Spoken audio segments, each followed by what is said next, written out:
अब animal kingdom इस unit का लास्ट चैप्टर है, एनिमल किंगडम।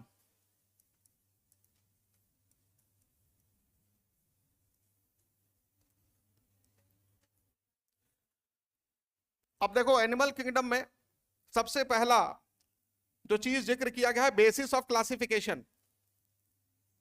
एनिमल्स को क्लासिफाई करने के लिए कौन कौन से आधार लिए जाते हैं, किन किन कैरेक्टर्स को यूज किया जाता है टू क्लासिफाई एनिमल, इसी को बोला जाता है बेसिस ऑफ क्लासिफिकेशन। तो बेसिस ऑफ क्लासिफिकेशन सबसे पहले हम लोग को समझना होगा, बेसिस ऑफ क्लासिफिकेशन। पीछे आवाज आ रही, आवाज नहीं आए। बेसिस ऑफ क्लासिफिकेशन, जो बेसिस ऑफ क्लासिफिकेशन का मतलब है कि character used to classify animals. Basis of classification का मतलब है characters which are used, characters used to classify animals, to classify animals. Animals को क्लासिफाई करने के लिए कौन कौन से लक्षणों का प्रयोग किया जाता है, उसी को बोला जाता है बेसिस ऑफ क्लासिफिकेशन। ये बात सबको समझ में आ गई। अब यहां एनसीईआरटी बुक जो है कुछ लिस्ट बता रहा है कि हम इन कैरेक्टर्स को एनिमल को क्लासिफाई करने के लिए यूज करते हैं। तो कौन कौन से कैरेक्टर को यूज किया जाता है एनिमल को क्लासिफाई करने के लिए, तो उसमें यूज किया जाता है arrangement of cells. NCERT book लिख रहा है अरेंजमेंट ऑफ सेल्स, बेटा जब अरेंजमेंट ऑफ सेल्स कहते हैं ना, तो इसका मतलब होता है organisation, body organisation. Body organisation में ही बताते हो cellular level, tissue level, organ level और ऑर्गन सिस्टम। तो इसी को बोलते हैं अरेंजमेंट ऑफ सेल्स। ये एक्चुअली सेल के अरेंजमेंट को ही बताता है। तो ऑर्गेनाइजेशन, बॉडी ऑर्गेनाइजेशन हुआ इसका मतलब, बॉडी ऑर्गेनाइजेशन, ऑर्गेनाइजेशन हुआ, ठीक है। दूसरा जो कैरेक्टर यूज किया जाता है वो है बॉडी सिमेट्री। बॉडी की सिमेट्री क्या है, बॉडी सिमेट्री, बॉडी सिमेट्री। तीसरा जो बेसिस या तीसरा कैरेक्टर जो यूज किया जाता है जर्म लेयर, जर्म लेयर के बेसिस पर, जर्म लेयर्स के बेसिस पर। बेटा जर्म लेयर्स जब हम कहते हैं तो आप लोग नाम सुने होंगे, डिप्लोब्लास्टिक, ट्रिप्लोब्लास्टिक, है ना। ये कितने जर्म लेयर्स होते हैं, तो इस आधार पर ये क्लासिफिकेशन होता है। उसके बाद चौथा जो कैरेक्टर यूज किया जाता है according to NCERT, body cavity या सीलोम। बॉडी में कैविटी है नहीं है, किस तरह की है, तो बॉडी कैविटी को भी बेसिस बनाया जाता है। बॉडी कैविटी को ही बोला जाता है क्या, सीलोम। उसके बाद जो बॉडी में डिफरेंट सिस्टम्स पाए जाते हैं उनका क्या पैटर्न है, pattern of digestive system, pattern of circulatory system, pattern of reproductive system, ये सब। तो पैटर्न्स ऑफ, इसमें और भी लिख लो, नोटोकॉर्ड को भी आधार बनाते हैं, पैटर्न वाला आखिरी में लिखते हैं। नोटोकॉर्ड को भी आधार बनाते हैं क्लासिफिकेशन के लिए। सेगमेंटेशन को भी आधार बनाते हैं क्लासिफिकेशन के लिए, सेगमेंटेशन को भी आधार बनाते हैं क्लासिफिकेशन के लिए, मतलब इसको भी एज अ कैरेक्टर यूज करते हैं। तो arrangement of cells, body symmetry, germ layers, body cavity, notochord, segmentation, ठीक है।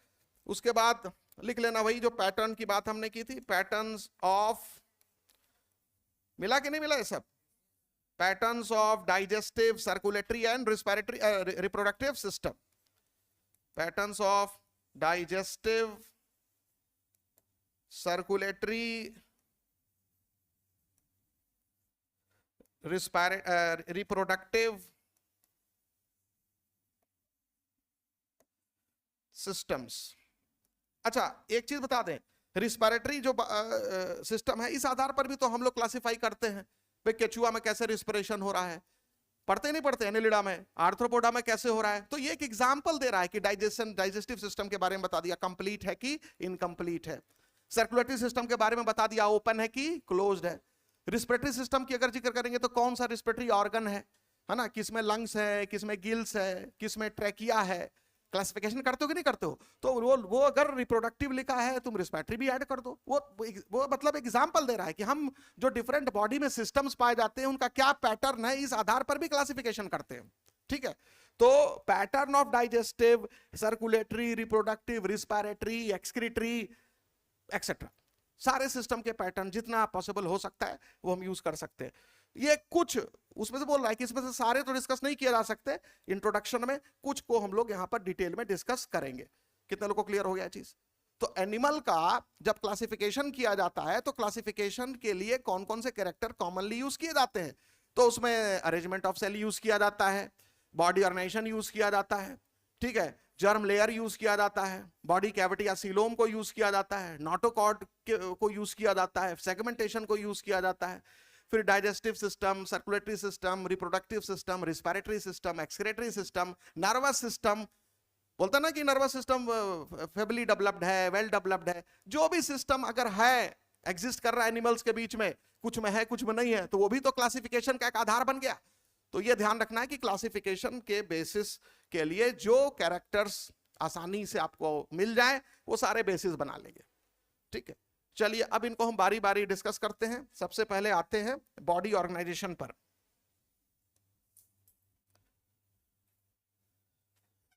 अब देखें बॉडी ऑर्गेनाइजेशन, एनिमल्स में बॉडी ऑर्गेनाइजेशन एनिमल्स में 4 तरह का होता है। किंगडम एनिमलिया में 4 तरह का होता है, ठीक है, 4 टाइप्स,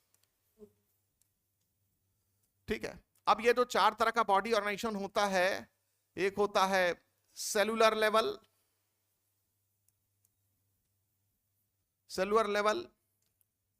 दूसरा होता है टिश्यू लेवल, और तीसरा होता है ऑर्गन लेवल, और चौथा होता है सिस्टम लेवल। अक्सर बच्चों को ऑर्गन सिस्टम बोलना शुरू कर दे, सिस्टम बोल दो तो क्या पाप हो जाएगा क्या, ठीक है। तो cellular level, tissue level, organ level और सिस्टम लेवल। इसमें ध्यान रखना टिश्यू लेवल को ही सेल टिश्यू लेवल ऑर्गेनाइजेशन भी कहा जाता है। क्या कहा जाता है? सेल टिश्यू, सेल से ही क्या बना है? टिश्यू लेवल भी बोला जाता है। अच्छा, ऑर्गन लेवल को क्या बोलेंगे? टिश्यू ऑर्गन बोला जाता है। तो चलो तुम्हारे भी मसले का हमने समाधान कर दिया। जो हमसे निकलवाना चाह रहे थे ऑर्गन सिस्टम बोल दीजिए, तो अब बोल देता हूं। इसी को क्या बोलते हैं? ऑर्गन से सिस्टम बनता है, तो क्या बोलते हैं इसको?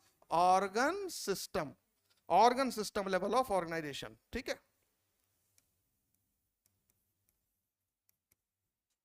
तो कितने लोगों को समझ में आ गया?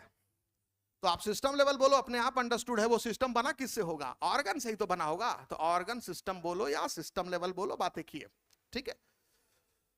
तो ये हो गया बॉडी ऑर्गेनाइजेशन के 4 types in different types of animals. तो अलग अलग तरह के एनिमल्स में ये 4 तरह के जो है वो लेवल ऑफ ऑर्गेनाइजेशन पाए जाते हैं। अब यहां पर ध्यान से एक और चीज हम लोग पहले समझ लें, हम लोग को कितने फाइलम्स पढ़ने हैं, क्योंकि जब हम यहाँ ये बताएंगे तो उसका एग्जाम्पल भी तो देना पड़ेगा। तो उसके पहले हमें कम से कम 9 फाइलम्स जिनके बारे में पढ़ना है उनका नाम तो पता होना चाहिए, और जिस क्रम में वो धरती पर आए हैं उसी क्रम में उनको एक्सप्लेन किया गया है एनसीईआरटी बुक में। पहले सिलेंट्रेटा नहीं डिस्कस किया गया, पहले पोरिफेरा डिस्कस किया गया, फिर सिलेंट्रेटा डिस्कस किया गया, फिर टिनोफोरा डिस्कस किया गया, फिर प्लेटिहेल्मिन्थीस, फिर एस्केल्मिन्थीस, फिर एनिलिडा, फिर आर्थ्रोपोडा, फिर मोलस्का, फिर इकाइनोडर्मेटा, एंड देन फिर हेमिकॉर्डेटा, एंड देन फिर कॉर्डेटा। तो ये जो क्रम से जो फाइलम का डिस्कशन हुआ है, इसके पीछे एक आधार है कि वो इसी क्रम में धरती पर आए हैं। तो मोस्ट एडवांस फाइलम क्या होगा? कॉर्डेटा। मोस्ट प्रिमिटिव फाइलम क्या होगा? पोरिफेरा। यानी सबसे पहले जो एनिमल्स धरती पर आए वो कौन थे? स्पंज, यानी पोरिफेरंस थे। तो इसीलिए पहले पोरिफेरा के बारे में पढ़ा जाता है, बाद में सबसे आखिरी में कॉर्डेटा के बारे में पढ़ा जाता है। कितने लोगों को समझ में आ गया ये चीज? चलिए, तो फाइलम्स के नाम हम लोग मेंशन कर लेते हैं। जिन फाइलम्स के बारे में हम लोगों को पढ़ना है उन फाइलम्स के बारे में हम लोग पहले पढ़ लेते हैं। तो सबसे पहला होता है पोरिफेरा। तुम इसी को बोल रहे थे पढ़ने के लिए ना, तो पढ़ो तुम भी। पोरिफेरा हो गया, सिलेंट्रेटा हो गया, शुरू हो गया है। तीसरा क्या है? टिनोफोरा, टिनोफोरा हो गया। फिर चौथा क्या है? टिनोफोरा के बाद क्या है? प्लेटिहेल्मिन्थीस, और प्लेटिहेल्मिन्थीस के बाद बेटा एस्केल्मिन्थीस, एस्केल्मिन्थीस।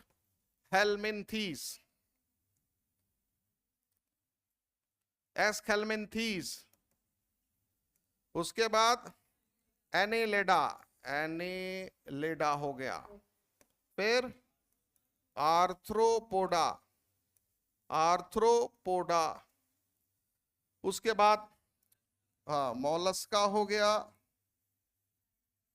मोलस्का हो गया, फिर इकाइनोडर्मेटा हो गया, इकाइनोडर्मेटा, फिर हेमिकॉर्डेटा, और फिर क्या लास्ट में कॉर्डेटा। फिर हम लोग को कॉर्डेटा के बारे में पढ़ना है, कॉर्डेटा के बारे में पढ़ना है, ठीक है। तो इस तरह से हम लोग को टोटल 11 फाइलम पढ़ते हैं, ठीक है। अब पहले चूंकि हेमिकॉर्डेटा को कॉर्डेटा में रखा जाता था, तो पहले 10 ही फाइलम थे, और टीनोफोरा को सिलेंटेटा में रखा जाता था, तो टोटल कितने फाइलम? शुरू में 9 फाइलम होते थे, बाद में उनको तोड़ के 11 फाइलम कर दिया गया। इसीलिए हम शुरू में क्या बोले थे? 9 फाइलम। नहीं समझे मेरी बात? तो शुरू, लेकिन बाद में चूंकि कुछ फीचर्स उनके ऐसे मिल गए जो बाकी मेंबर्स में उस ग्रुप के नहीं है, तो इसलिए उनको निकाल के क्या कर दिया गया? अलग कर दिया गया। तो ये ध्यान रखना है कि टोटल करंटली हम लोग को 11 फाइलम्स के बारे में पढ़ना है अकॉर्डिंग टू एनसीईआरटी बुक। अब हम लोग चूंकि बॉडी ऑर्गेनाइजेशन डिस्कस कर रहे हैं, तो हमको बताना पड़ेगा ना कि जो हमको 11 फाइलम हम लोग पढ़ रहे हैं उसमें से किस फाइलम में सेलुलर लेवल ऑर्गेनाइजेशन है, किस फाइलम में टिश्यू लेवल ऑर्गेनाइजेशन है, किस में ऑर्गन लेवल है और किस में ऑर्गन सिस्टम लेवल है, ठीक है ना। तो इसलिए पहले फाइलम का नाम आपको पता होना चाहिए और सीक्वेंस पता होना चाहिए। आपको इसी सीक्वेंस में इन फाइलम के नाम याद रखने होंगे, ठीक है। अब देखो, जो सेलुलर लेवल ऑर्गेनाइजेशन है उसको समझते हैं। Cellular level organisation, cellular level of organisation, तो सेलुलर लेवल ऑफ ऑर्गेनाइजेशन है, वो मिलता है किस फाइलम में? पोरीफेरा में। इसका एग्जांपल लिख लो, पोरीफेरा। इसका एग्जांपल लिख लो, पोरीफेरा में मिलता है, ठीक है। और पोरीफेरा ऐसा फाइलम है जिसके कॉमन मेंबर्स को हम लोग क्या कहते हैं? Sponges. Members commonly called sponges, members commonly called sponges. Sponge कहा जाता है इनके सदस्यों को, और इनमें सेलुलर लेवल ऑफ ऑर्गेनाइजेशन पाया जाता है। सेलुलर लेवल ऑर्गेनाइजेशन का मतलब क्या होता है कि इनकी बॉडी जो होती है वो लूज एसोसिएशन ऑफ सेल होती है या लूज एग्रीगेट ऑफ सेल होती है। जब किसी एनिमल की बॉडी, यानी किसी एनिमल की बॉडी को देखोगे, एनिमल्स बॉडी, अगर किसी एनिमल की बॉडी को तुम देखोगे तो क्या मिलेगा उसमें? Loose aggregation of cell. तो लूज एग्रीगेशन ऑफ सेल मिलेगा, लूज एग्रीगेशन ऑफ सेल्स, ठीक है बेटा। लूज एग्रीगेशन ऑफ सेल का मतलब होता है कि बॉडी में, सपोज करो ये बॉडी है, इसमें मान लो एक सेल है, ये दूसरी सेल है, ये तीसरी सेल है, ये चौथी सेल है, ये पांचवी सेल है, ठीक है, ठीक है। और ऐसे ही मान लो यहां भी, इधर भी एक सेल है, एक सेल हो गया, ये दूसरी सेल हो गई, ये तीसरी सेल हो गई, ये चौथी सेल हो गई, है ना, ये पांचवी सेल हो गई, ऐसे सेल है, मान लो सेल है, सेल का लेयर है। तो लूज एग्रीगेशन का मतलब होता है कि इसमें सेल जो होगी वो मूव कर सकती है, ठीक है, वो निकल भी सकती है और वहां जा भी सकती है। मेरी बात समझ में आया? यानी कि सेल कॉम्पैक्ट नहीं है, सेल एक जगह फिक्स नहीं है, लूजली बाउंड है। यानी अपने बगल वाली सेल के साथ वो कभी भी संबंध तोड़ सकती है, कहीं और रेंग के जा सकती है, कहीं और से आ सकती है। इसका मतलब कि cell move in move out हो सकती है। तो सेल कैन मूव इन और move out of the layer, ये लिखना पड़ेगा। तो सेल जो है वो किसी लेयर से बाहर निकल सकती है या फिर किसी लेयर से किसी दूसरे लेयर में जा सकती है। भाई किसी लेयर में ऐड हो सकती है, किसी लेयर से निकल सकती है। कितने लोग को समझ में आ गया? ठीक है, यानी सेल की पोजीशन लेयर में फिक्स होगी क्या? The position of cell is not fixed, the number of cells in a layer is not fixed. भैया नंबर कैसे फिक्स होगा जब cell move in move out हो रही है? तो कभी गिन रहे हो 10, कभी गिन रहे हो 9, कभी गिन रहे हो 12। कितने लोगों को समझ में आ गया? तो कितना आसानी से समझ सकते हो कि जब किसी एनिमल की बॉडी में अगर सेल्स का लूज एग्रीगेशन है तो उसका मतलब हो गया कि सेल का नंबर और पोजीशन फिक्स नहीं होगा, वो मूव इन मूव आउट करती रहेगी। इसीलिए स्पंज की बॉडी को देखोगे तो उसमें क्वानोसाइट सेल्स होती हैं, पिनाकोडर्म सेल्स होती हैं, उनकी वो मतलब अपना नंबर चेंज करते, मतलब उनका प्लेस क्या होता रहता है, चेंज होता रहता है। उसमें ऐसी सेल होती है आर्कियोसाइट जो किसी भी सेल में कन्वर्ट हो जाती है। अभी यहां पर है एक जगह क्वानोसाइट जो है वो नष्ट हो रही है तो वो आर्कियोसाइट मूव करके वहां चली जाएगी और किसमें कन्वर्ट कर लेगी अपने आप को, क्वानोसाइट में। मेरी बात समझ रहे हो? तो पता चला कि भैया सेल तो इसमें दिख रही है, थोड़ी देर बाद नहीं दिखेगी, फिर नई सेल आ जाएगी। कितने लोगों को क्लियर हो गया ये चीज? तो बस इतना ही चीज ध्यान रखना है। इसलिए इसको हम टिश्यू नहीं बोलेंगे। क्या बोलेंगे? टिश्यू नहीं बोलेंगे। टिश्यू तब बोलेंगे कि सेल में सेल्स लेयर में अरेंज हो और वो लेयर परफेक्ट लेयर हो। कैसा लेयर हो? परफेक्ट लेयर हो। परफेक्ट लेयर का मतलब होता है कि उसमें नंबर और पोजीशन क्या होती है, फिक्स होती है। कितने लोग को समझ में आ गया चीज? और ऐसा नहीं हुआ कि cell move in move out करेगी उसमें से। क्लियर हो गया? कितने लोग को समझ में आ गया अच्छे से? तो ये इम्परफेक्ट लेयर है। कहोगे सर लेयर तो यहां भी आपने बनाया है, outer layer inner layer. Sponge की बॉडी देखोगे तो उसमें भी 2 लेयर दिखेगा, आउटर लेयर और इनर लेयर। तो कहोगे बेटा लेयर है but it is not perfect layer, it is imperfect layer, क्योंकि उस लेयर में नंबर ऑफ सेल और पोजीशन ऑफ सेल फिक्स नहीं है, क्योंकि लूज एग्रीगेशन है। कितने लोग को समझ में आ गया? और कहा भी जाता है कि अगर स्पंज की सारी सेल्स को अलग कर दो, पानी में ही रहते हैं स्पंज, सारी सेल को अलग कर दो, ठीक है, और उसके बाद अगले दिन सुबह आके देखो तो फिर से वो आपस में चिपक करके स्पंज बना लेंगे।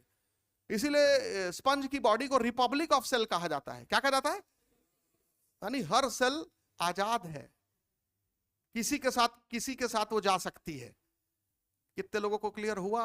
तो ये रिपब्लिक ऑफ सेल बोला जाता है। अच्छे से कितने लोगों को समझ में आ गया? आप सेलुलर लेवल का मतलब कि हर सेल एक इंडिविजुअल है, लेकिन उसकी इंडिविजुअल है लेकिन वो इंडिविजुअली एग्जिस्ट नहीं कर सकता जब तक कि उसको बाकी साथियों का सपोर्ट ना मिले, वरना तो अमीबा हो जाएगा। एक स्पंज से 50 अमीबा निकल के भागेंगे फिर, तब तो। मेरी बात समझ रहे हैं? तो यही अंतर है अमीबा में और स्पंज में। तो इसलिए ध्यान रखना। तो एनिमल्स बॉडी जो है लूज एग्रीगेशन ऑफ सेल होता है। एक पर्टिकुलर लेयर में सेल का नंबर और पोजीशन फिक्स नहीं होता है और सेल मूव इन और मूव आउट करती रहती है, इसलिए लेयर जो है वो क्या होगा? इम्परफेक्ट लेयर होगा। और इस तरह के बॉडी ऑर्गेनाइजेशन को क्या बोलेंगे? Cellular level of body organisation बोलेंगे। और उसमें लिखा है कि सम लेवल ऑफ, मतलब उसमें क्या क्या, सम डिवीजन ऑफ लेवर is also seen, some division of लेवर इज ऑल्सो सीन। तो ये भी लिख लेना भाई। इसका मतलब कि इसमें एक सेल है जो बाकी किसी सेल में कन्वर्ट हो जा रही है, एक सेल है जो डाइजेशन का काम कर रही है, यही बगल वाली सेल डाइजेशन का काम कर रही है, वहीं उसके बगल वाली सेल रिप्रोडक्शन का काम कर रही है, वहीं उसके बगल वाली सेल न्यूट्रिशन का काम कर रही है। जबकि तुम टिश्यू में क्या देखते हो? टिश्यू में जो अगल बगल की सेल होती है उनका फंक्शन क्या होता है? सिमिलर होता है। तो इसलिए टिश्यू कैसे बोल दोगे भाई यहां तो डिवीजन ऑफ लेबर है, अगल बगल वाली सेल सेम काम नहीं कर रही है, उनकी जो मर्जी जो काम कर ले। आर्कियोसाइट एक ऐसी सेल है जो किसी भी सेल में कन्वर्ट हो सकती है, ट्रोफोसाइट में कन्वर्ट हो सकती है, क्वानोसाइट में कन्वर्ट हो सकती है, नर्स सेल में कन्वर्ट हो सकती है। ये सब चूंकि सिलेबस में नहीं है तो नाम खाली हम बता दे रहे समझाने के लिए कि स्पंज में डिफरेंट टाइप ऑफ सेल्स हैं उनके बॉडी वॉल में। तो स्पंज की ये बॉडी वॉल है, उसके बॉडी वॉल में 2 लेयर होती है सेल की, लेकिन वो दोनों लेयर टिश्यू लेयर नहीं है। इसी वजह से टिश्यू लेयर नहीं है। एक तो अगल बगल की सेल का फंक्शन सेम नहीं है। टिश्यू के लिए रूल होता है कि group of similar type of cell performing similar function. Similar function मतलब वो हो ही गया, सिमिलर टाइप ऑफ सेल मतलब परफॉर्मिंग सिमिलर फंक्शन, बोलने की जरूरत ही नहीं है। क्लियर हो गया? चलिए, तो यहां पर आप लिख सकते हैं कि सेल कैन मूव इन और move out of the layer, यानी कि ये कैसा लेयर होगा बेटा? इम्परफेक्ट लेयर की परफेक्ट लेयर? हाँ, इम्परफेक्ट लेयर। अब समझा दो किसी को तुम आराम से, रटना अलग चीज है, ठीक है? तो ये हो गया इम्परफेक्ट लेयर। और लिख लोगे some division of labour is also seen, some division of labour is also scene.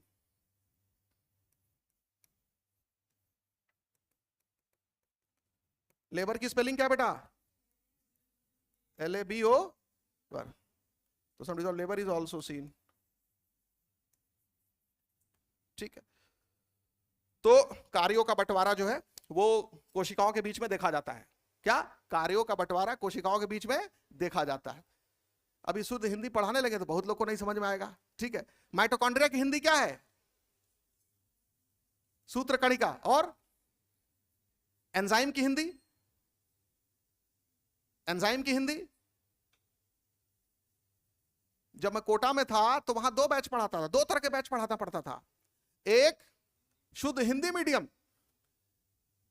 अंग्रेजी बोल दिए तो तुरंत सर नहीं समझ में आया। लवक, लवक बोलिए। प्लास्टिड जो है, प्लास्टिड आप बोले तो हेलीकॉप्टर उड़ेगा सर के ऊपर से। लवक बोलिए, लवक। लवक मतलब प्लास्टिड। और हरित लवक, हरित लवक मतलब हरा वाला लवक, क्लोरोप्लास्ट। तो अगर क्लोरोप्लास्ट बोल दिए तो पाप हो जाएगा। पाप मतलब 2-3 तो समझेंगे ही, लेकिन वहां ये हालत है, इंटर के टीचर जब आते हैं वहां पर शुद्ध, अभी किसी हिंदी मीडियम के जाके मास्टर की क्लास कर लो जुबली इंटर कॉलेज में या एमजी इंटर कॉलेज में, वहां तो चलो ठीक है, टीचर सब धीरे धीरे रिफॉर्म किए। अंग्रेजी वर्ड, टेक्निकल वर्ड जो अंग्रेजी में बोलते हैं, जैसे हम भी लोग हिंदी मीडियम में तो पढ़ते हैं अंग्रेजी, तो भाई बायोलॉजी में भाई लिख दिया अंग्रेजी में, टर्म बोल दिया अंग्रेजी में, लेकिन ओवरऑल जो लैंग्वेज है वो क्या है? हिंदी। वहां पर ओवरऑल लैंग्वेज के साथ टर्म भी और लिखना भी किस में है? हिंदी में लिखना है। तो बड़ा मुश्किल होता है एक टीचर के लिए कि हिंदी माध्यम और अंग्रेजी माध्यम दोनों को पढ़ाना। तो ये एक्सपर्टीज भी आपको बीइंग टीचर अपने लाइफ में आपको लानी पड़ती है। तो अभी हमने पूछा एंजाइम का हिंदी क्या होता है? प्रकिंडव। क्या बोलते हैं? प्रकिंडव। अभी बोलेंगे प्रकिंडव, कितने लोग समझेंगे? कहेंगे सर हिंदी समझ में आती है। नहीं, हिंदी नहीं समझ में आती। हिंदी अंग्रेजी से भी क्या है? कठिन है। अभी प्रकिंडव लिखना पड़े तो बैंड बजेगी, कितने स्पेलिंग गलत लिखेंगे प्रकिंडव का। मेरी बात समझ रहे हो? विकर, विकर भी बोलते हैं एंजाइम को, नाम सुनोगे विकर? विकर और विकार में बहुत जमीन आसमान का अंतर है। विकार मतलब डिफॉर्मिटी, एबनॉर्मलिटी, विकार। और विकर कपरा की मात्रा लगा दिया तो अनर्थ हो जाएगा। विकर का विकार कर दिया तुमने एंजाइम को डिफॉर्मिटी में कन्वर्ट कर दिया। तो ऐसे ही याद आ गया मुझे कि तो इम्परफेक्ट लेयर जो है, ये इम्परफेक्ट लेयर जो है स्पंज के बॉडी में पाया जाएगा। और इम्परफेक्ट लेयर का इम्परफेक्ट लेयर जो है वही एग्जांपल है सेलुलर लेवल ऑफ ऑर्गेनाइजेशन का।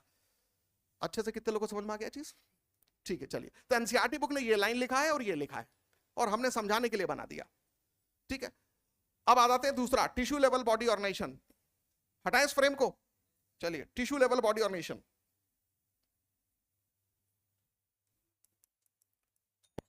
Tissue level of body organisation.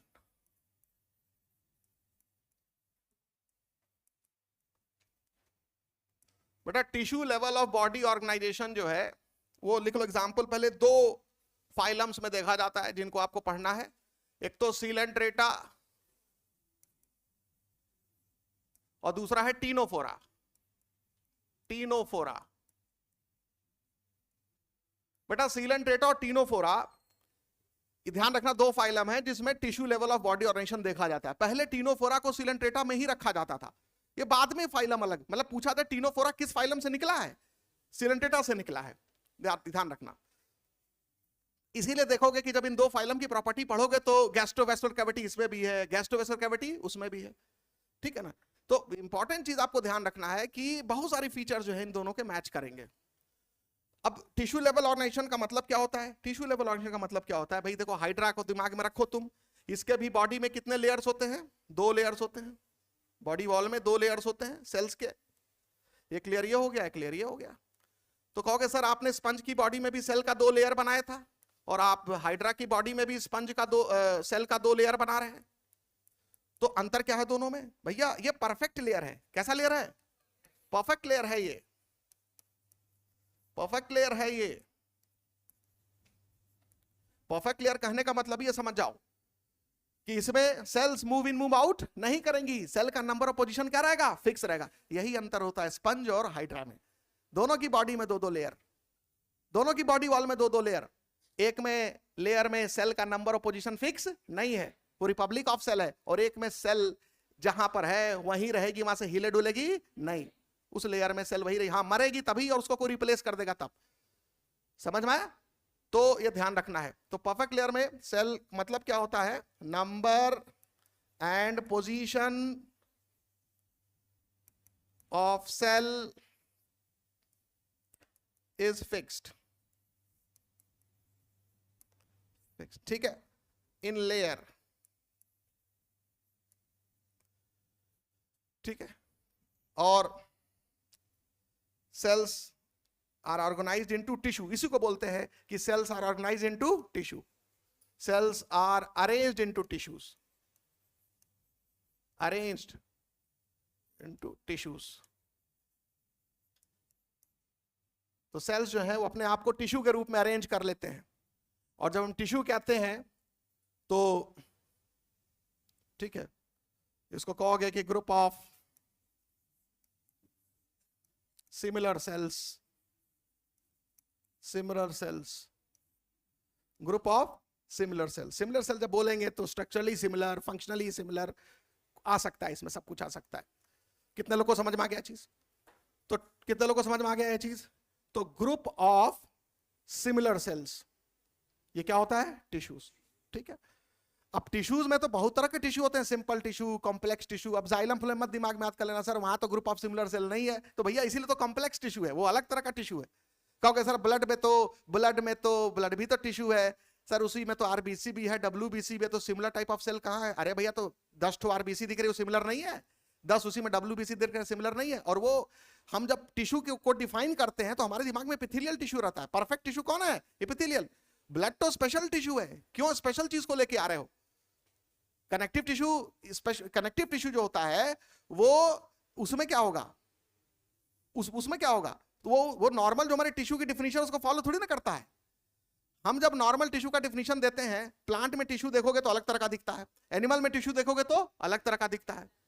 कितने लोग मेरी बात समझ गए? पेरेनकाइमा, कोलेनकाइमा, स्क्लेरेनकाइमा किस में दिखता है? एनिमल में कि प्लांट में? प्लांट में क्लासिफिकेशन है टिश्यू का, सिंपल टिश्यू, उसके बाद क्या है, सिंपल टिश्यू है, कॉम्प्लेक्स टिश्यू है, मेरिस्टेमेटिक टिश्यू हो गया, ये सब। एनिमल में देखोगे तो अलग तरह का क्लासिफिकेशन है। वहां तो कॉम्प्लेक्स टिश्यू जैसी चीज ही नहीं है, वहां तो सिंपल टिश्यू जैसा कोई शब्द ही नहीं है। कितने लोग मेरी बात समझ रहे हैं? तो जब हम टिश्यू की बात करते हैं तो टिश्यू का सेंस ये होता है कि एक ऐसा लेयर हो जिसमें सारी सेल एक जैसी हो, है ना? और एक जैसी होने का मतलब स्ट्रक्चरली और फंक्शनली। उसी के बाद बगल में दूसरा लेयर हो, उसकी भी सारी सेल एक जैसी हो, उनका फंक्शन एक जैसा हो। इसीलिए देखते होगे हाइड्रा की बॉडी में जो बाहर वाली सेल्स होती हैं वो एक लेयर बनाती हैं, जो अंदर वाली सेल्स होती हैं एक लेयर बनाती हैं। और इसमें होता क्या है? बेसिक सेल एक ही होगी, बीच बीच में कोई एकाध सेल कोई अलग से आके घुस गई होगी। मेरी बात समझ गए? तो हाइड्रा में जो टिश्यू है और हमारे बॉडी में जो टिश्यू है उसमें भी अंतर है। टिश्यू में भी अलग अलग तरह का टिश्यू होता है। क्लियर हुआ? लेकिन इसको टिश्यू इसलिए बोलेंगे कि मोर और लेस ये अपने अपने अपने आप को कांस्टेंट रखता है। मोर और लेस अपने आप को क्या रखता है? कांस्टेंट रखता है। जितनी आराम से स्पंज के सेल मूव कर जा रहे थे लेयर से अंदर बाहर, उस तरह का चीज आप इसमें नहीं देखेंगे, इसलिए आप इसको टिश्यू बोलते हैं। और इसमें अगर एक लेयर में 50 सेल हैं तो 50 सेल में 45 सेल एक जैसा काम कर रही हैं, और उसमें वो जो 5 सेल जो बीच बीच में आके घुसी हैं किसी पर्टिकुलर फंक्शन के लिए, उनका काम अलग है, लेकिन वो पांचों एक जैसा काम करेंगी। कितने लोग मेरी बात समझ गए? तो होमोजीनस टिश्यू, हेट्रोजीनस टिश्यू भी तो होता है एनिमल में, तो इस तरह के भी टर्म्स यूज होते हैं। तो चलिए, तो यानी कि टिश्यू लेवल ऑर्गेनाइजेशन में क्या होगा कि एक लेयर होगा जो परफेक्ट लेयर होगा, जिसमें सेल का नंबर ऑफ पोजीशन क्या होगा? मन फिक्स रहेगा। और सेल जो होंगी वो अरेंज अपने आप को किस रूप में करेंगी? टिश्यू के रूप में। और टिश्यू यहां पर इस तरह का होगा जिसमें सारी सेल्स का स्ट्रक्चर और फंक्शन क्या होगा? सेम होगा उस पर्टिकुलर लेयर में। क्लियर हो गया? चलिए, अब इसके बाद आता है नेक्स्ट कौन सा लेवल है? Organ level organisation.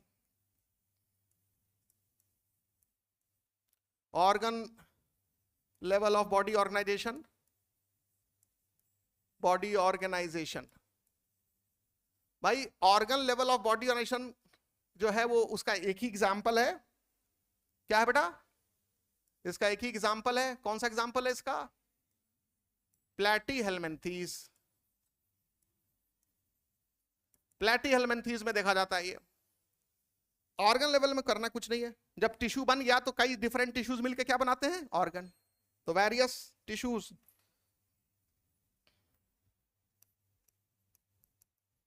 Various tissues combine to form organs, to form an organ. तो एक ऑर्गन को बनाने में एक ही टिश्यू इन्वॉल्व होता है कि कई तरह के टिश्यू इन्वॉल्व होते हैं? कई तरह के टिश्यू इन्वॉल्व होते हैं। जैसे मान लो किडनी है, तो किडनी में एपिथेलियल टिश्यू भी होगा, किडनी में कनेक्टिव टिश्यू भी होगा, ठीक है ना। किडनी में ब्लड भी जाता है तो ब्लड भी तो एक टिश्यू है। तो देख रहे हो किडनी में कई तरह का टिश्यू इन्वॉल्व है, तो जब कई तरह के टिश्यू इन्वॉल्व होंगे तो पर्टिकुलर ऑर्गन बनेगा, ठीक। तो देखो सेल्स से मिलकर क्या बनता है, टिश्यू, टिश्यू से मिलकर क्या बनता है, ऑर्गन। तो ऑर्गन सबसे पहले किस ग्रुप ऑफ एनिमल्स में मिला, प्लेटीहेल्मिन्थीज में। हाइड्रा में ऑर्गन शब्द नहीं आएगा, समझ में आया। पोरीफेरा में यानी स्पंजेस में टिश्यू शब्द नहीं आएगा, पोरीफेरा में टिश्यू नहीं। सिलेंट्रेटा में टिश्यू है मगर ऑर्गन नहीं, और प्लेटीहेल्मिन्थीज में ऑर्गन है लेकिन सिस्टम नहीं। तो ये ध्यान रखना, इसका मतलब ये होता है। तो ऑर्गन लेवल ऑर्गेनाइजेशन जो है वो प्लेटीहेल्मिन्थीज में देखा जाता है, और प्लेटीहेल्मिन्थीज में आपको अलग अलग फंक्शन के लिए अलग अलग ऑर्गन्स मिलने शुरू हो जाते हैं, ठीक है। अच्छा, उसमें ये जरूर ये लिखा हुआ है कि ऑर्गन लेवल ऑर्गेनाइजेशन में लिखा है कि प्लेटीहेल्मिन्थीज एंड हायर फाइला, देखो लिखा होगा। क्यों लिखा कि ऑर्गन खाली प्लेटीहेल्मिन्थीज में ही नहीं मिलता ना, ऑर्गन एलिडा में भी तो मिल रहा है। हम लोगों में ऑर्गन नहीं है, बताओ कॉर्डेटा में ऑर्गन नहीं है, किडनी क्या है, ऑर्गन है ना। तो और ये ऑर्गन हम लोगों में है, और कुछ ऑर्गन मिल के काम करने लग रहे हैं तो उसको सिस्टम बोल दिया जा रहा है। तो हम लोग में ऑर्गन तो है, लेकिन ऑर्गन के साथ एक और चीज बढ़ गई है, हम लोगों में सिस्टम ऐड हो गया है। तो हम लोग अपने को बोलेंगे ऑर्गन सिस्टम। तो ऑर्गन बनना प्लेटीहेल्मिन्थीज से आगे तक के सभी ग्रुप ऑफ एनिमल में आ गया ये प्रॉपर्टी। तो वही चीज का लिखने का मतलब है, ठीक है। अब इसके बाद आ जाओ नेक्स्ट, यहीं पर मैं लिख देता हूं, organ system level of organization. Organ system level of organization, level of body organization।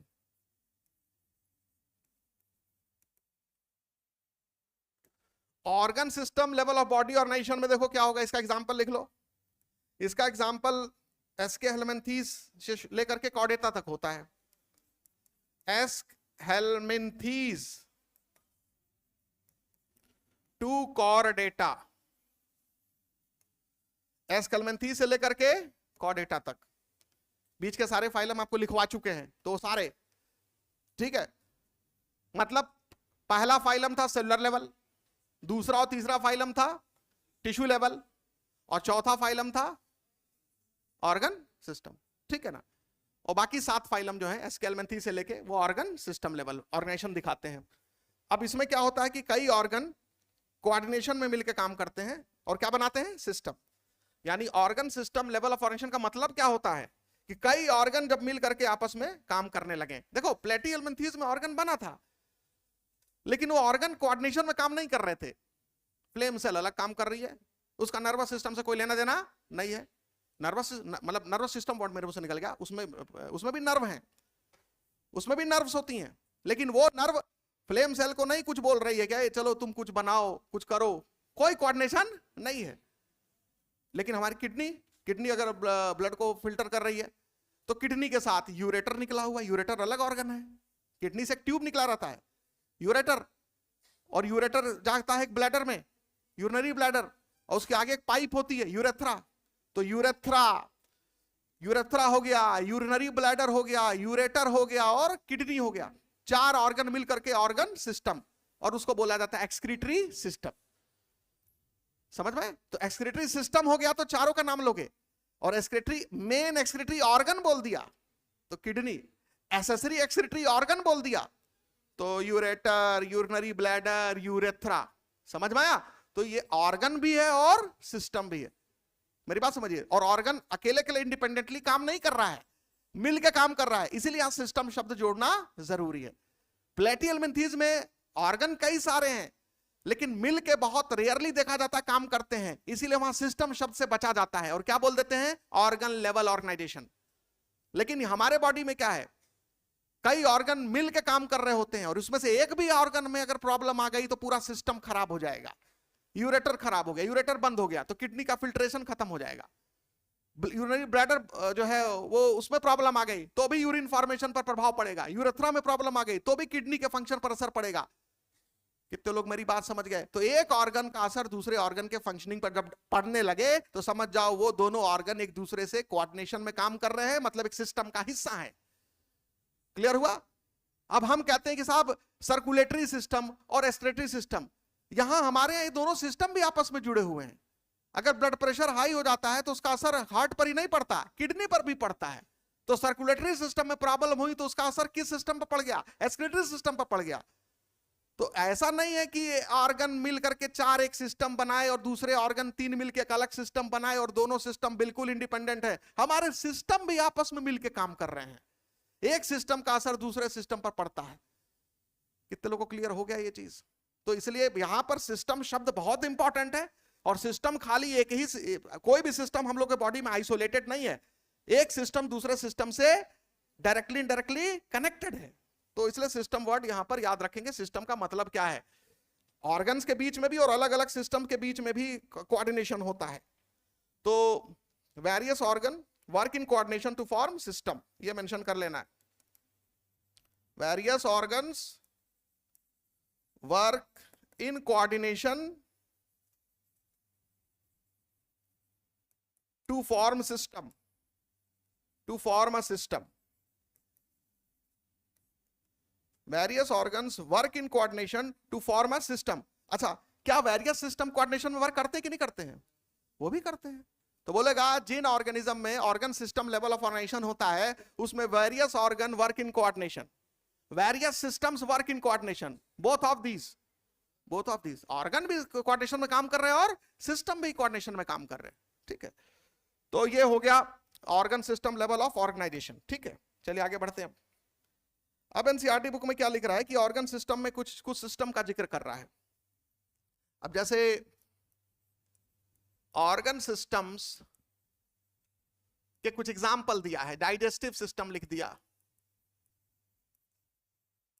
Digestive system की बात किया। अच्छा, जब डाइजेस्टिव सिस्टम की बात किया तो वहां पर एग्जाम्पल दे दिया एक प्लेटीहेल्मिन्थीस का, लिखा प्लेटीहेल्मिन्थीस, प्लेटीहेल्मिन्थीस। ठीक है, और दूसरा एग्जाम्पल किसका दिया है? दूसरा किसका दिया बेटा? खाली प्लेटीहेल्मिन्थीस का दिया है। चलो कोई नहीं, और ये मान लेते हैं हम यहां लिख लेते हैं एनिलिडा लिख लेते हैं फॉर एग्जाम्पल, या हम इसको एनिलिडा ना लिखें, हम एस्केल्मेंथीस से लिखना शुरू करते हैं। एस्केल्मेंथीस टू कॉर्डेटा, एस्केल्मेंथीस टू कॉर्डेटा। जब यहां डाइजेस्टिव सिस्टम की बात करेंगे तो हमें कोई आपत्ति नहीं है कि यहां पर सिस्टम वर्ड जुड़ा हुआ है। भाई एस्केल्मेंथीस में ऑर्गन सिस्टम बन जाता है कि नहीं बन जाता है? बोलो, बन जाता है। और एस्केल्मेंथीस से शुरू होता है और कॉर्डेटा तक चला जाता है। तो जो डाइजेस्टिव सिस्टम होता है एस्केल्मेंथीस से लेकर के कॉर्डेटा में, वो कंप्लीट होता है। क्या होता है? कंप्लीट। ठीक है, तो याद रखो जो डाइजेस्टिव सिस्टम है, डाइजेस्टिव सिस्टम है उसके दो पैटर्न देखे जाते हैं according to NCERT book, incomplete और कंप्लीट। इनकम्प्लीट और दूसरा कंप्लीट। अच्छा, डाइजेस्टिव सिस्टम में बेसिकली डाइजेस्टिव सिस्टम कंप्लीट होगा या इनकम्प्लीट होगा, किस बात पर डिपेंड करेगा? डिपेंड करेगा एलिमेंट्री कैनाल में कितने ओपनिंग्स हैं। अगर एलिमेंट्री कैनाल में सिर्फ एक छेद है जिसको आप माउथ बोलते हैं, लेकिन वो एनस का भी काम करता है। भाई जब एक ही छेद होगा तो उसी रास्ते भोजन अंदर जाएगा और डाइजेशन होगा अंदर, और जो चीज नहीं डाइजेस्ट होगी वो बाहर निकलने के लिए भी वही रास्ता है। यानी एंट्री और एग्जिट दोनों एक ही छेद से हो रहा है, यानी एलिमेंट्री कैनाल क्या है? इनकम्प्लीट है। कितने लोग को समझ में आया? और जब एलिमेंट्री कैनाल में दो छेद होते हैं, एक रास्ते एंट्री होती है, दूसरे रास्ते एग्जिट। भोजन एक रास्ते गया, जिस उस छेद को क्या बोलेंगे? माउथ, और अंदर डाइजेशन हुआ, और जो चीज नहीं डाइजेस्ट हुई वो दूसरे रास्ते बाहर, दूसरे छेद के रास्ते बाहर आ गए, उस छेद को क्या बोलेंगे? एनस। तो जब एलिमेंट्री कैनाल में दो ओपनिंग्स होंगी, एक को माउथ बोलेंगे, एक को एनस बोलेंगे, तो उस एलिमेंट्री कैनाल को या उस डाइजेस्टिव सिस्टम को कंप्लीट बोलेंगे। बेटा को उठा दो, उठा लो बेटा, उठ जाओ उठ जाओ उठ जाओ। इसीलिए कहते हैं हाथ मत रखो, सीधा बैठ, अभी भी नहीं सुन रहा है? सीधा बैठ, सीधा बैठ, कमर सीधा करो, लाल वाले शर्ट के पीछे उस सोच रहा है कि मुझको नहीं बोल रहे हैं। खड़े हो जाओ, खड़े हो जाओ, खड़े हो जाओ, खड़े जाओ। हाँ, अरे तुमको तुम्हारे बगल वाला, तुम तो जगे हो, उसको उठा दो। वो तुम चाह रहे हो कि हम देख लें, उसकी बेइज्जती करें? बैठ जाओ, बैठ जाओ, बैठ जाओ, ठीक। देखो, तो डाइजेस्टिव सिस्टम जो होता है वो इनकम्प्लीट और कंप्लीट। क्या क्या देखे, सोए कि सो रहा है, देखें कि डाइजेस्टिव सिस्टम पढ़ावे हम, है, ठीक है। तो इनकम्प्लीट और कंप्लीट, बेसिकली ये कंप्लीट और इनकम्प्लीट शब्द आया है एलिमेंट्री कैनाल के लिए। किसके लिए? अब एनसीईआरटी बुक यहां पर डाइजेस्टिव सिस्टम वर्ड यूज कर दिया है। भाई डाइजेस्टिव सिस्टम एक ऑर्गन होगा कि कई ऑर्गन होंगे? उसमें पैंक्रियाज आएगा, लीवर आएगा, एलिमेंट्री कैनाल आएगा, ठीक है ना। तो यहां बेसिकली इनकम्प्लीट कंप्लीट शब्द जो जुड़ा है, एसोसिएटेड है, वो एलिमेंट्री कैनाल के साथ है। बेटा देखो, ये एक ओपनिंग है, तो ये गट है। गट को ही क्या बोलते बेटा? Alimentary canal. गट को ही एलिमेंट्री कैनाल कहा जाता है। तो इसी रास्ते भोजन अंदर आता है, ठीक, और इसी रास्ते जो चीज नहीं पचा बाहर निकल आता है, ठीक है। तो फूड भी इसी रास्ते अंदर आया, अंदर डाइजेशन हुआ, और जो चीज नहीं डाइजेस्ट हुई बाहर निकल गई, ठीक है। यानी कि इजेशन, इंजेशन और इजेशन दोनों एक ही छेद से हो रहा है, ठीक है। तो वेस्ट, अनडाइजेस्टेड वेस्ट लिख दिया। बहुत लोग इसको एक्सक्रीशन कहेंगे। क्या कहेंगे? एक्सक्रीशन जो होता है वो किडनी से होता है। वो ब्लड से कोई चीज फिल्टर करके बॉडी के बाहर निकालना, ब्लड से कोई चीज फिल्टर करके बॉडी से बाहर निकालना, वो एक्सक्रीशन है। लेकिन एलिमेंट्री कैनाल में कोई चीज गई और वहां से वो चीज ब्लड में नहीं गई और एलिमेंट्री कैनाल से सीधे बाहर बॉडी के बाहर आ गई, वो इजेशन है। क्या बोलेंगे? तो removal of undigested waste is egestion, and removal of metabolic waste from blood. Metabolic waste तो ब्लड में ही होगा ना, सेल से आएगा ब्लड में, ब्लड से। तो मेटाबॉलिक वेस्ट अगर बोलोगे, it is not metabolic waste, it is undigested waste. तो अनडाइजेस्टेड शब्द पकड़ो, अनडाइजेस्टेड वेस्ट निकला, दैट इज इजेशन या डिफेकेशन जो बोलो। और removal of metabolic waste, excretion. कौन सा ऑर्गन इन्वॉल्व होगा? किडनी। कितने लोग को समझ में आ गया? तो गलती मत करना जल्दीबाजी में। तो जब एक ही छेद होगा तो इनकम्प्लीट जो होगा, कहने का मतलब है when gut has single opening, gut has single opening, single opening. तो गट में एक ही ओपनिंग होगी, तो एंट्री और एग्जिट दोनों उसी छेद के साथ होगा। तो इस तरह के एलिमेंट्री कैनाल को या गट को क्या बोलेंगे? इनकम्प्लीट। बेसिकली ये शब्द गट के लिए यूज करना चाहिए। एनसीईआरटी बुक ने डाइजेस्टिव सिस्टम लिख दिया, और जब डाइजेस्टिव सिस्टम लिख दिया तो बच्चों को थोड़ा सा यहां कंफ्यूजन होता है कि सर प्लेटीहेल्मिन्थीज में तो सिस्टम पाया नहीं जाता, तो यहां क्यों लिख दिया प्लेटीहेल्मिन्थीज? कितने लोग मेरी बात समझ गए? तो यहां सेंस समझो तुम। वो सिस्टम यहां पर जब सिस्टम लिख रहा है तो उसका सेंस ऑर्गन सिस्टम वाला सिस्टम नहीं है, क्योंकि इसके भी एलिमेंट्री कैनाल में स्टमक होगा या इसोफेगस होगा, इंटेस्टाइन होगी। हमारे एलिमेंट्री कैनाल में भी 4 अलग अलग अंग आपस में जुड़े हुए हैं। एलिमेंट्री कैनाल एक सिंपल ऑर्गन नहीं है। इसोफेगस का सेक्शन काटोगे तो अलग टिश्यू लेयर मिलेगा, स्टमक का सेक्शन काटोगे तो अलग, इसीलिए उनका काम अलग है। वो देखो क्या करता है, क्या करता है? वो पेस्ट बनाता है, चर्निंग मूवमेंट करता है। इसोफेगस की वॉल देखो अंदर से, स्टमक की वॉल देखो अंदर से, उसमें टिश्यू लेयर अलग होंगे, उसमें टिश्यू लेयर अलग होंगे, कुछ सेम होंगे लेकिन कुछ स्पेशल टिश्यू लेयर भी पाए जाएंगे अलग अलग लेयर में। ब्रूनर्स ग्लैंड देखो कहां पाई जाएगी, इंटेस्टाइनल ग्लैंड देखो कहां पाई जाएगी। मेरी बात समझ रहे हो कि नहीं समझ रहे हो? तो कहने के लिए एलिमेंट्री कैनाल एक शब्द है, एक ऑर्गन है, लेकिन तुम देखो तो एलिमेंट्री कैनाल के भी अलग अलग हिस्से हैं। Intestine, large intestine, small intestine, stomach, oesophagus, ये भी। तो इसलिए उसको कंपोजिट ऑर्गन बोलते हैं। एलिमेंट्री कैनाल को क्या बोलते हैं? ऑर्गन्स ऑफ ऑर्गन है। वो क्या है? ऑर्गन्स ऑफ ऑर्गन है। तो इसलिए जब कई ऑर्गन वहां भी मिल गया तो उसके लिए कौन सा वर्ड कभी कभी यूज कर देते हैं? सिस्टम। मेरी बात समझे? तो एलिमेंट्री कैनाल को भी हम एक अलग सिस्टम मान सकते हैं, क्योंकि वो एक साथ सटे हुए हैं। तो आपको लग रहा है कि वो एक ही अंग है, एक अंग नहीं है। उसमें भी कई अलग अलग पोर्शन अलग अलग फीचर के साथ जुड़े हुए हैं। स्टमक में अलग चीज, अलग फंक्शन हो रहा है, इंटेस्टाइन में अलग फंक्शन हो रहा है, मतलब अलग चीजों का डाइजेशन हो रहा है, अलग तरह के एंजाइम्स निकल रहे हैं, अलग तरह के जूस निकल रहे हैं, क्योंकि अलग तरह के वहां की स्ट्रक्चर्स हैं, अलग तरह के सेल्स हैं जो कुछ दूसरी चीज वहां सिक्रीट कर रहे हैं। तो ध्यान रखें। तो बस दिक्कत यहां बच्चों की ये हो जाती है कि सर यहां सिस्टम लिखा है तो प्लेटिहेल्मिन्थेस का एग्जांपल डाइजेस्टिव सिस्टम में कैसे दे दिया? तो बेटा तुम ऑर्गन मान लो ना, एलिमेंट्री कैनाल मान लो। समझ में आया? तो जब एग्जाम में आएगा तो भले सिस्टम के साथ आएगा, आपको प्लेटिहेल्मिन्थेस लिखना पड़ेगा, लेकिन यहां ध्यान रखें ये वो वाला सिस्टम नहीं है जिसको आप समझ रहे हैं। चलिए, तो इसमें क्या होगा, प्लेटिहेल्मिन्थेस में क्या होगा बेटा? इनकम्प्लीट।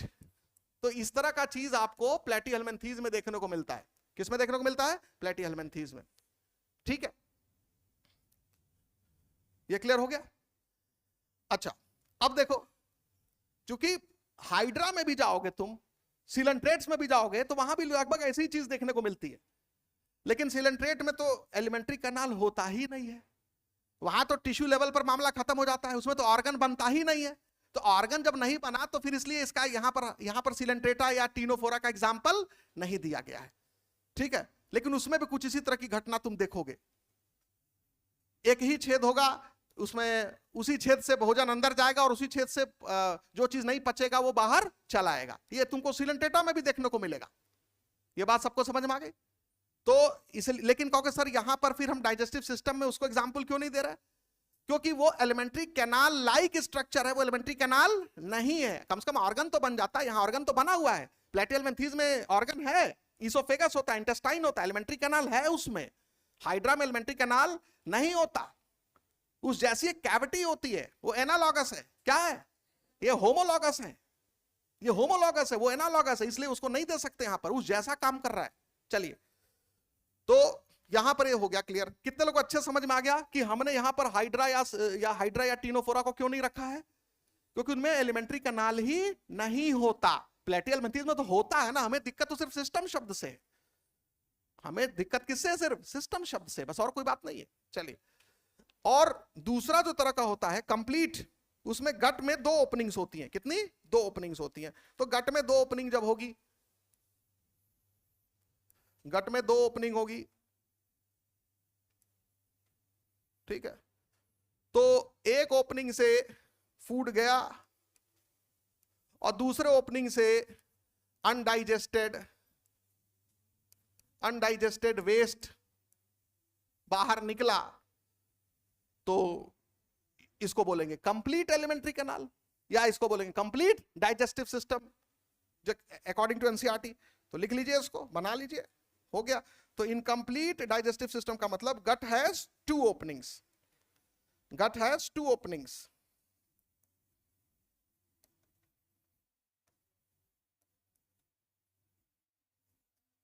तो गट में 2 ओपनिंग होती है, ठीक है।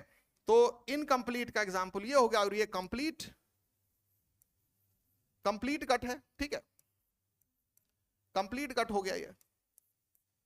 तो आप देखेंगे एसके हेलमिंथेस से लेकर के कॉर्डेटा तक, बीच में एक आध एक्सेप्शन होंगे, इन सब में क्या होता है?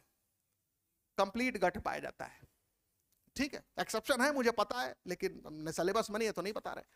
तो एसके हेलमिंथेस से लेकर के कॉर्डेटा तक कैसा डाइजेस्टिव सिस्टम होता है? कंप्लीट। यानी जहां भी एलिमेंट्री कैनाल देखोगे तो 2 छेद होगा, एक माउथ और एक को एनस। तो जिस छेद से भोजन अंदर जाएगा उस छेद को क्या बोलोगे? माउथ। तो इस छेद को कहोगे माउथ,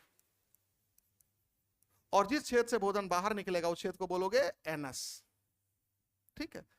और यहां पर अब अगला शब्द आएगा कि सर यहां फिर कौन सा शब्द यूज करें?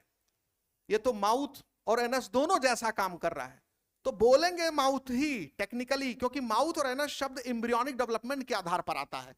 क्या रोल कर रहा है उस आधार पर नहीं आता। तुम लोग एक टर्म पता नहीं पढ़े होगे कि नहीं पढ़े होगे, प्रोटोस्टोमिया ड्यूटेरोस्टोमिया। देखो हवा निकल गई। Protostomia Deuterostomia, protostomes deuterostomes. Deuterostomes वो एनिमल होते हैं जब जिनका एम्ब्रियोनिक डेवलपमेंट होता है तो पहले एनस बनती है, बाद में माउथ बनता है। 2 तरह के एनिमल होते हैं। जब एम्ब्रियोनिक डेवलपमेंट होता है तो सवाल आता होगा ना सर एलिमेंट्री कैनाल का कौन सा एंड पहले बनता है? माउथ। तो सोचो अरे सर बनेगा तो माउथ भी बगल में बन जाएगा। नहीं, कुछ एनिमल होते हैं जिसमें पहले एलिमेंट्री कैनाल जब बनती है तो एनस की तरफ से बनना शुरू होती है, एनस पहले बना, माउथ बाद में, ड्यूटेरोस्टोम्स उनको बोला जाता है। और कुछ एनिमल ऐसे होते हैं जिनमें पहले माउथ बनता है बाद में एनस बनता है, या एनस नहीं भी बना, मतलब माउथ की तरफ से बनना शुरू हुए।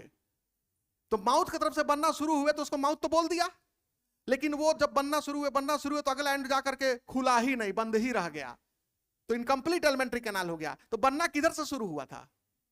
तो बोलेंगे एनस की माउथ, तो माउथ ही बोलेंगे, भले वो एनस का, क्योंकि जब बंद हो गया तो जो चीज पचेगा नहीं वो उसी रास्ते फिर बाहर आना मजबूरी है। कितने लोगों को समझ में आया? तो तुम कहोगे कि सर कुछ आते हैं शैतान बच्चे, सर क्यों माउथ बोले? क्या बोले? माउथ। सर जब निकल रहा है तो एनस भी बोल दीजिए, माउथ और एनस। अच्छा सवाल है उसका।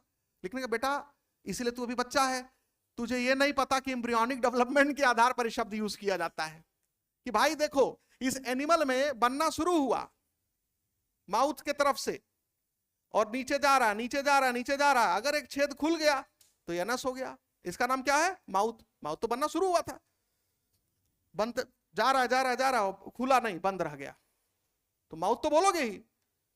It is mouth which also act as anus, but basically जब लेबलिंग करोगे तो क्या लिखोगे? माउथ। कितने लोग को समझ में आता है? एनाटॉमिकली इट इज माउथ, बनावट के हिसाब से वो क्या है? माउथ। माउथ वाले तरफ जो टिश्यूज होंगे और एनस वाले तरफ जो टिश्यूज होंगे, दोनों में डिफरेंस होता है। कितने लोग मेरी बात समझ गए? तो उस टिश्यू एनाटॉमी के आधार पर हमें इसको माउथ ही बोलना पड़ेगा। ये बात सबको समझ में आ गई कि नहीं? हाथ एक बार फिर उठाओ, ये क्लियर हो गया? अच्छा, तो अब इसका जवाब दे सकते हो ना कि भाई जब इनकम्प्लीट एलिमेंट्री कैनाल में एक चीज एंट्री कर रही है तो उसको आप माउथ बोल रहे हैं, और वो इसी रास्ते चीजें बाहर आ रही हैं, तो आप उसको एनस क्यों नहीं बोल रहे? तो बोलोगे माउथ और एनस बोलना डिपेंड करता है उसकी बनावट पर, एनाटमी पर। Anatomically it is mouth. जो टिश्यू है वहां पर वो माउथ के आसपास ऐसा टिश्यू मिलता है, एनस के पास नहीं। बेसिकली वो माउथ के लिए ही था वो छेद, लेकिन दूसरे एंड पर कंप्लीट डेवलपमेंट हुआ, इनकम्प्लीट डेवलपमेंट हुआ, इसलिए अब जो चीज उसके अंदर नहीं डाइजेस्ट होगी वो भी बाहर आ जाएगी। तुम उल्टी करते हो नहीं करते हो? हैं? तो उल्टी कहां से करते हो? मुंह से ही ना करते हो। तो वो क्या है? जो चीज नहीं पचा वही ना बाहर आया। तो उल्टी एक तरह से उल्टी कर रहा है। वो क्या कर रहा है भाई? देखो जब नीचे जा रहा है तो ये पेरिस्टालसिस से जा रहा है कि नहीं जा रहा है? जा रहा है ना बेटा। मैं तुम लोग को समझाने की कोशिश कर रहा हूं बेटा, मतलब अच्छे से दिमाग में बैठ जाए। ये वास्तव में एग्जैक्ट ये चीज नहीं हो रही है, नहीं समझ रहे हो? ये वास्तव में क्या हो रहा है? वॉमिट है। क्योंकि उल्टी होने के दिशा में देखो, पेरिस्टालसिस क्या होता है? फूड को आगे बढ़ाता है। पेरिस्टालसिस समझते हो ना? Wavy movement.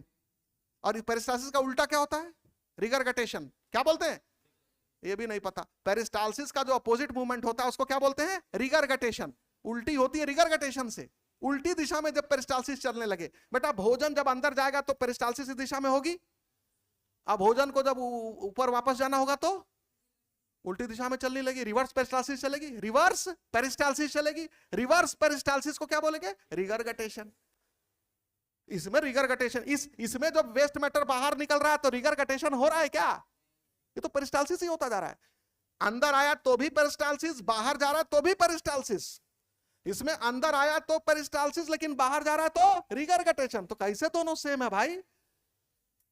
कितने लोगों को मेरी बात समझ में आई?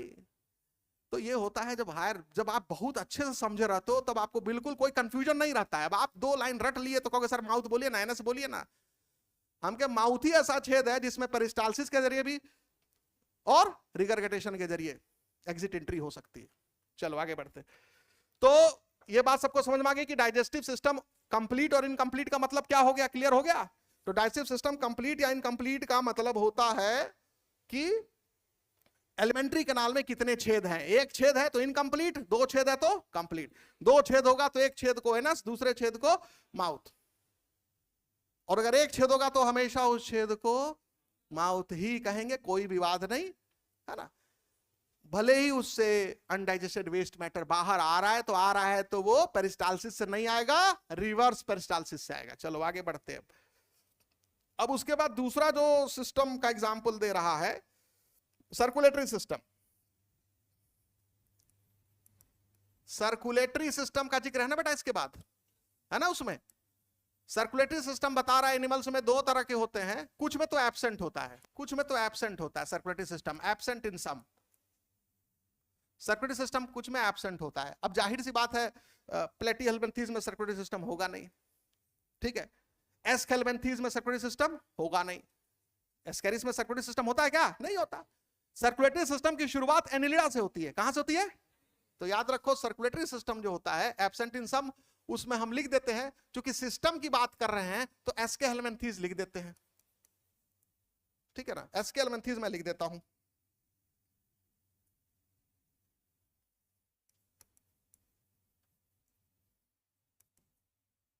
एस्केल्मिन्थीज में नहीं होता। और एस्केल्मिन्थीज में नहीं होता जब मैं कहता हूं तो आपको दिमाग में अपने आप समझ लेना चाहिए प्लेटीहेल्मिन्थीज में भी नहीं होगा, टीनोफोरा में भी नहीं होगा, सिलेंटेटा में भी नहीं होगा और पोरीफेरा में भी नहीं होगा, क्योंकि वो लोग तो सेलुलर लेवल ऑर्गेनाइजेशन है, टिश्यू लेवल ऑर्गेनाइजेशन है ना, ऑर्गन लेवल ऑर्गेनाइजेशन है। तो कहां से सर्कुलेटरी सिस्टम आ जाएगा? कहां से हार्ट और उसमें आ जाएगा? हार्ट, ब्लड वेसल, ये सब चीज, ब्लड ब्लड, ये सब कुछ नहीं होता। तो याद रखना, तो एब्सेंट इन सम, अब यहां मैं लिख दे रहा हूं, नाम जरूर लिख दे रहा हूं, प्लेटीहेल्मिन्थीज लिख दे रहा हूं मैं, टीनोफोरा, सिलेंट्रेटा और पोरीफेरा। पोरीफेरा। अब तुमको अच्छी तरह मालूम है कि पोरीफेरा में सेलुलर लेवल ऑर्गेनाइजेशन है, तो कहां से सिस्टम आ जाएगा? सिलेंट्रेटा टीनोफोरा में टिश्यू लेवल ऑर्गेनाइजेशन है, तो कहां से सिस्टम आ जाएगा? प्लेटीहेल्मिन्थीज में ऑर्गन लेवल है, तो कहां से सिस्टम आ जाएगा? तो इसलिए, लेकिन एस्केल्मिन्थीज में तो सिस्टम आ गया था, आ गया था, लेकिन फिर भी उसमें सर्कुलेटरी सिस्टम अभी नहीं आया, इसलिए उसका बताना यहां जरूरी था, ठीक है। तो सबके अलग अलग रीजंस है, इनके रीजंस तुमको पता है कि नहीं होंगे, कोई भी सिस्टम नहीं होगा, तो सर्कुलेटरी सिस्टम की कोई भी सिस्टम नहीं होगा।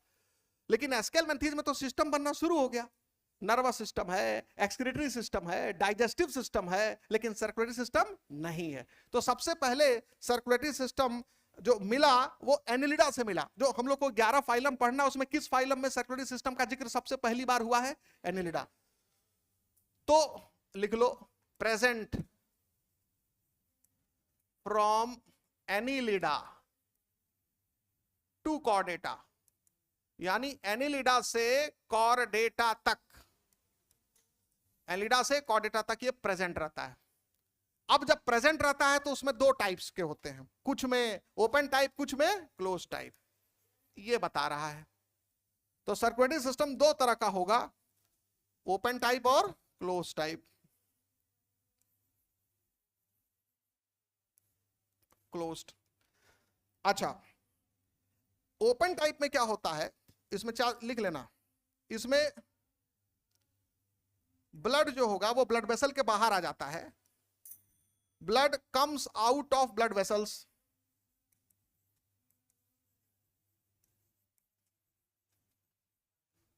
और दूसरा जो टिश्यू सेल्स होती हैं वो ब्लड से डायरेक्ट कांटेक्ट में होती हैं, ब्लड से भीगी रहती हैं। Tissue cells are bathed in blood, जानबूझ के बाथेड बोल रहा हूं ताकि आपको स्पेलिंग याद रहे, बाथेड इन ब्लड, यानी जो टिश्यू सेल्स होती हैं वो ब्लड के संपर्क में रहती हैं, खून से भीगी रहती हैं, क्योंकि उनमें ब्लड वेसल से बाहर आ जाता है। तुम सोचो, तुम्हारे बॉडी में ब्लड वेसल है कि नहीं, आर्टरी वेन्स है कि नहीं है, कैपिलरीज है कि नहीं है। ब्लड कभी भी ब्लड वेसल छोड़ के टिश्यूज में नहीं आता। अगर ब्लड वेसल काट जाए कहीं से तो अंदर ही अंदर ब्लड बहने लगेगा, नहीं बहने लगेगा, टिश्यूज के संपर्क में आ जाएगा, सेल्स के डायरेक्ट संपर्क में आ जाएगा। तो वही चीज कह रहा है। तो ओपन सर्कुलेटरी सिस्टम जिनमें होगा, ब्लड जो होगा वो ब्लड वेसल के बाहर आ जाता है, और ब्लड वेसल के बाहर आ जाने से जो टिश्यू सेल्स हैं वो ब्लड से क्या हो जाती हैं, भीग जाती हैं। और इसमें तीसरा लिख लोगे, कैपिलरीज नहीं होते हैं, तभी ब्लड के बाहर आ जाता है। कैपिलरीज एब्सेंट, वो लिखा हो ना लिखा हो लिखना पड़ेगा, कैपिलरीज एब्सेंट। तो कैपिलरीज नहीं पाया जाता। आर्टरी होगा, वेन होगा, लेकिन कैपिलरीज नहीं होंगी। आर्टरी हो सकता है, वेन हो सकता है, लेकिन कैपिलरीज कभी नहीं होंगी। तो इसका डायग्राम हम कल आपको बताएंगे फिर, ठीक है ना। आज के लिए इतना ही।